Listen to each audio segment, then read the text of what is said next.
This Shabbos' video is L'ilui Nishmas Avraham Shalom ben Gavriel Yaakov.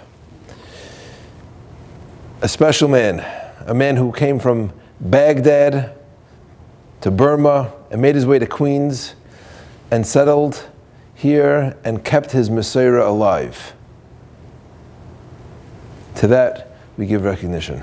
And may his neshama have an aliyah.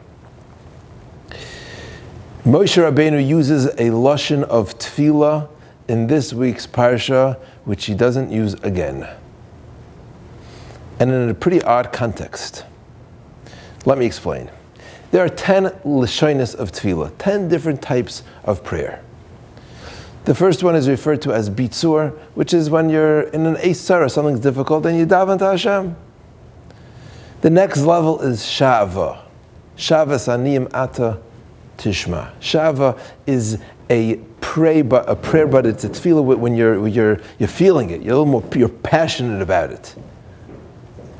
You may be even screaming the prayer. Then there's a level called tza'aka, a cry. That's a scream, that's a yelp, that's a call for help that is just, you can't even put words to it. Or if there's a word that just help, aneni, that's a tza'aka, powerful. Doesn't even have to be out loud, it could be internal as well. But when you get to the feeling of despair, or you just need help and you can't stand it anymore, you just cry out to Hashem, that's tza'aka. Moshe uses this lashon of tza'aka when asking Hashem to remove the frogs from Egypt. Vayitzak Moshe el Hashem al dvar hatzvar de'im asher som l'parei. What's up with that? This is the same lashon that the Jews, when they were calling and crying out to HaKadosh Baruch Hu, HaKadosh Baruch Hu finally heard their cries and says, I'm going to save them. That was Vayizak. That's the power that Moshe Rabbeinu had put into this tefillah to save the Egyptians, to get these frogs out of Egypt. What's the pshat in that?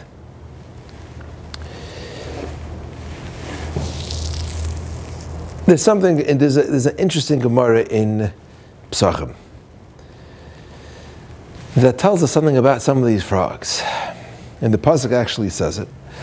The Pasuk says that when these frogs came into Mitzrayim, they didn't just come into the homes and into the rooms and onto the beds, but it says, B'tanurecha. These tzvardim actually jumped into the ovens. And Hanan, Mishael, Azariah learned something from that. They said when they were given the choice to either jump into the fire or to serve Avodah Zarah, they said, hey, if the tzvardim can do it, then so can we. They said, tzvardim she'em mitzuvin al kedushas Hashem. They jumped into the oven, so anu alachas kama v'kama. So there were these frogs that were jumping into fires, jumping into ovens. What was their fate? So presumably they died. The Medrash tells us something else. The Medrash says, listen, I don't get what happened. The Medrash says that Moshe davens to Hashem that the tzvardim should leave, and they ended up all dying. But it only references the tzvardim. It says, "V'yamusu atzardim min habatim min hachatzeres umin hasadais." It doesn't tell us anything about the tzvardim that jumped into the ovens. So the Medrash says that HaKadosh Baruch Hu paid back these frogs that jumped into the Tanar. He said, and they actually made it back into the Ya'ar. Rak ba Ya'ar tish'arna. Okay, fabulous.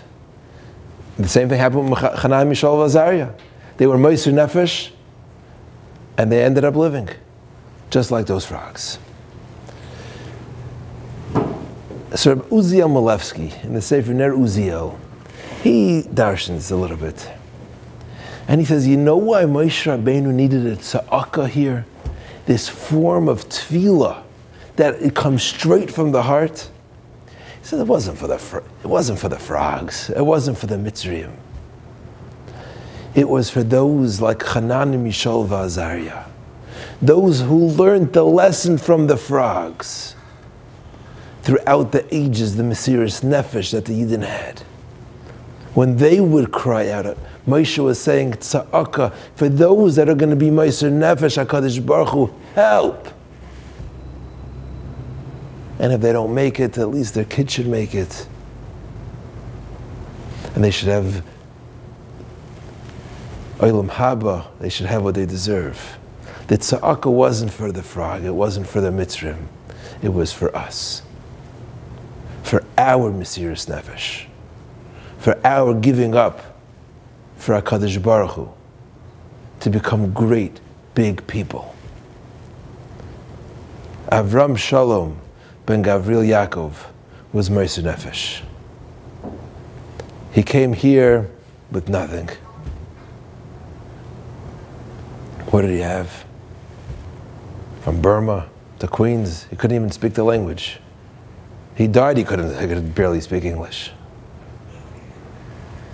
But he was a person who lived for the Messiah to transmit it to the future generations. Vayitzak al Hashem, Moshe cried out, and Avram Shalom heard that cry. May he have his neshama have an aliyah, and may his family bring him much nachas and shemayim.